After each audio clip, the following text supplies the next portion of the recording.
Hello everyone, welcome to this session of Textbook Super Coaching. This is me Tolika, your UGC Net Paper 1 faculty. तो इस important session को सभी को like जरूर से कर दीजिएगा क्योंकि आज के सेशन में हम करेंगे उन सभी रिसर्च टॉपिक्स को कवर जो कि आपने अपने एग्जाम के लिए करना है. सो लर्नर्स, कई बार हम जब एग्जाम्स अप्रोच हो रहे होते हैं तो बहुत कंफ्यूज हो जाते हैं कि किस टॉपिक को करें किसे ना करें. तो आज के सेशन में आपको मैं वो सारे टॉपिक्स, स्पेसिफिक टॉपिक्स बताऊंगी जो कि आपके सिलेबस के अनुरूप आपको करने हैं और उसे एग्जाम्स में अपीयर होने से पहले अच्छे से रिवाइज कर लेना है. राइट, तो एक इस इंपॉर्टेंट सेशन को सभी को लाइक, शेयर और चैनल को सब्सक्राइब जरूर से कर लीजिएगा.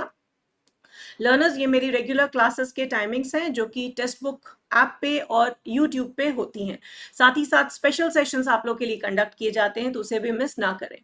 लर्नर्स, ये मेरा टेलीग्राम ग्रुप है. हर तरह की अपडेट के लिए आप मेरा टेलीग्राम ग्रुप जरूर से ज्वाइन कर लीजिए अगर आप असिस्टेंट प्रोफेसर बनना चाहते हैं और यूजीसी नेट एग्जाम को आने वाले समय में क्लियर करना चाहते हैं.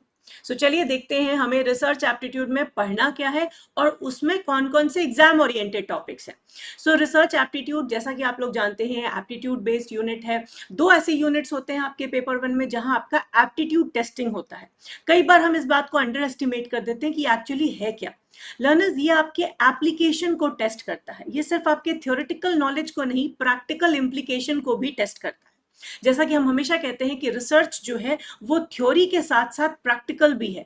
तो कभी भी कोई टॉपिक को भी पढ़े तो उसका रियल लाइफ, उसका यूटिलिटी उसकी क्या है, उसके कॉन्टेक्स्ट में पढ़े. राइट, सो सबसे पहले ये समझते हैं कि इसमें आपको कहां से क्या पकड़ना है.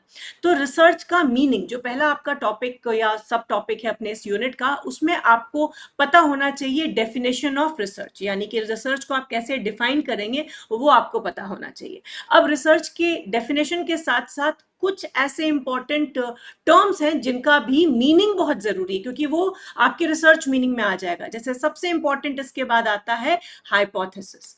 राइट, तो ये आपको अच्छे से डिफाइन कर लेना है. जब आप हाइपोथेसिस पढ़ रहे हैं तो हाइपोथेसिस के साथ दो टॉपिक्स और बहुत इंपॉर्टेंट आते हैं. एक है आपका एरर और एक है आपका ऑल्टरनेटिव या रिसर्च हाइपोथेसिस. तो जब भी आप हाइपोथेसिस को पढ़ेंगे तो हाइपोथेसिस का डेफिनेशन, हाइपोथेसिस का टाइप्स जिसको हम ऑल्टरनेट और नल कहते हैं, और एरर, इसे आपने अच्छे से कर लेना है.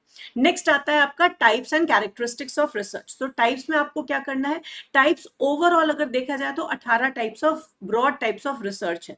बट जो ऐसे टॉपिक्स हैं जो आपको बिल्कुल नहीं मिस आउट करने हैं वो है आपका experimental research, ex post facto research, then है आपका लॉन्गिट्यूडनल रिसर्च, देन है आपका क्रॉस सेक्शनल रिसर्च, देन है आपका कोहर्ट रिसर्च. ठीक है, और साथ ही साथ आप अगर जब इनको पढ़ रहे हैं तो इनके ना एग्जाम्पल्स के साथ इनको पढ़िए. ठीक है, तो ये इस टाइप के जो टाइप्स ऑफ रिसर्च है वो ज्यादातर टाइप्स में पूछे जाते हैं. इसके अलावा जो एक ब्रॉड क्लासिफिकेशन आता है वो है आपका क्वांटिटेटिव वर्सेस क्वालिटेटिव. ठीक है, तो टाइप्स ऑफ रिसर्च में आपने ये जो कैरेक्टरिस्टिक्स पढ़ना है, इनके बारे में दो दो तीन तीन लाइन आपको सबके बारे में अच्छे से पढ़ना है. नेक्स्ट टॉपिक है आपका steps of research. Steps of research again बहुत सिग्निफिकेंट टॉपिक है. इसमें बहुत डिटेल में तो नहीं, मगर आपको सातों स्टेप्स अच्छे से पता होने चाहिए. इस पे मैंने कई सारे वीडियोस भी बनाए जिसमें डिटेल अंडरस्टैंडिंग है. एक बार डिटेल अंडरस्टैंडिंग देख लीजिएगा, उसके बाद आप उसको सम अप कर सकते हैं. फिर methods of research. Methods of research में आ जाता है आपका सबसे important part population and sampling. तो पॉपुलेशन से क्वेश्चन जो है बहुत कम पूछता है, सैम्पलिंग से काफी क्वेश्चंस पूछे जाते हैं. तो सैम्पलिंग के तरीके जो हैं आपको पता है, ब्रॉड दो तरीके होते हैं, प्रोबेबिलिटी एंड नॉन प्रोबेबिलिटी. उनके फर्दर चार चार टाइप्स हैं, वो आपको इसमें जरूर से कवर कर लेना है. आजकल बहुत ज्यादा सिग्निफिकेंस लेके आ रहा है टॉपिक रिसर्च एथिक्स का. तो एथिक्स का जो ज्यादातर क्वेश्चंस आते हैं वो आईसीटी जो हम रिसर्च में यूज करते हैं उसके रिगार्ड्स में एथिक्स के बारे में पूछा जाता है. तो बहुत डिटेल में नहीं पढ़ना है, मगर आपको कुछ टर्म्स जैसे कि डी होक्सिंग, डी सेंसिटाइजेशन, ये सब पता होना चाहिए.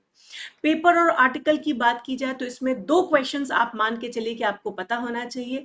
एक तो रिसर्च आर्टिकल का सबसे पहला भाग क्या होता है, वो होता है एब्स्ट्रैक्ट. तो एब्स्ट्रैक्ट के बारे में आपको जानकारी होनी चाहिए कि कोई भी एब्स्ट्रैक्ट जब हम रिसर्च पेपर के लिए लिखते हैं तो 200, 250, 300, 350 शब्दों का होता है. साथ साथ उसमें कीवर्ड्स का इस्तेमाल किया जाता है. और जब हम अपना पूरा पेपर लिखते हैं, रिसर्च पेपर या रिसर्च आर्टिकल लिखते हैं, तो उसमें क्या होता है, उसमें हम डालते हैं, सबसे पहला जो डालते निकालते हैं वो होता है इंट्रोडक्शन, जो कि आपकी थ्योरेटिकल बैकग्राउंड को रिप्रेजेंट करता है। तो इस टॉपिक के इर्द गिर्द काफी सारे क्वेश्चंस पूछे जाते हैं। रिसर्च एथिक्स में ही साथ में लर्नर्स आपने प्लेजारिज्म का कंसेप्ट को भी अच्छे से कर लेना है, जिसे हम साहित्यिक चोरी कहते हैं।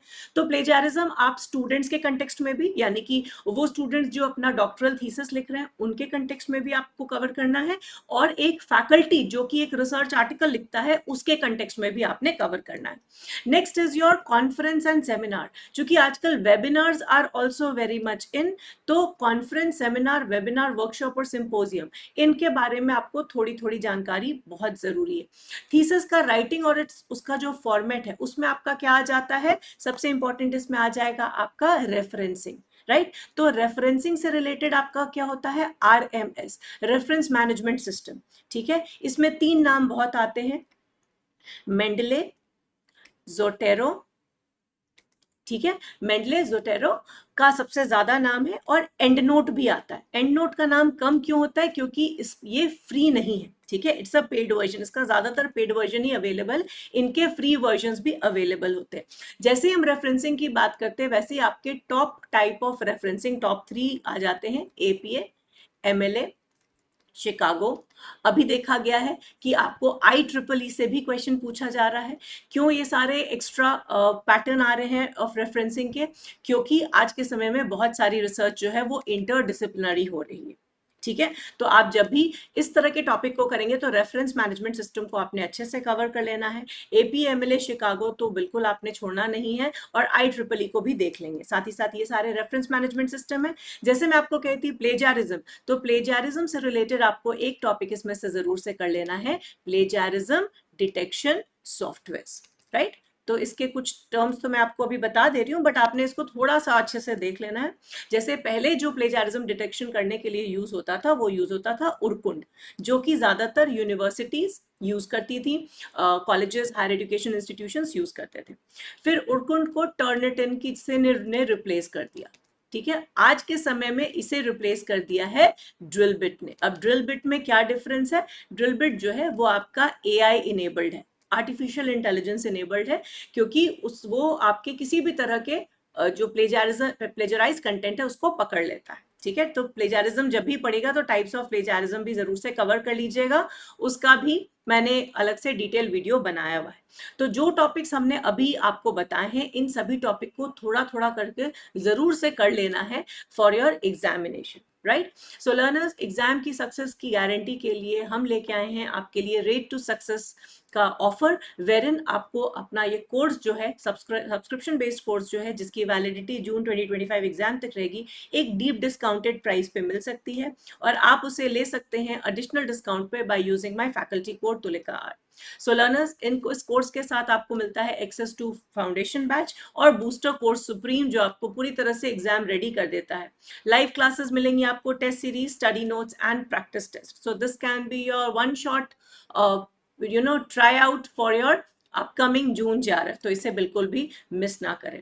आई होप आपको आज का ये वीडियो इंपॉर्टेंट लगा हो, इंसाइटफुल लगा हो। कमेंट में मुझे बताइएगा और कौन सा ऐसा यूनिट है जिसके इंपॉर्टेंट पॉइंट्स मैं आपके साथ शेयर कर दूं फॉर योर फाइनल रिविजन। सो इस इंपॉर्टेंट सेशन को सभी को लाइक, शेयर और चैनल को जरूर से सब्सक्राइब कर लीजिएगा। I will see you in the next class. Bye bye.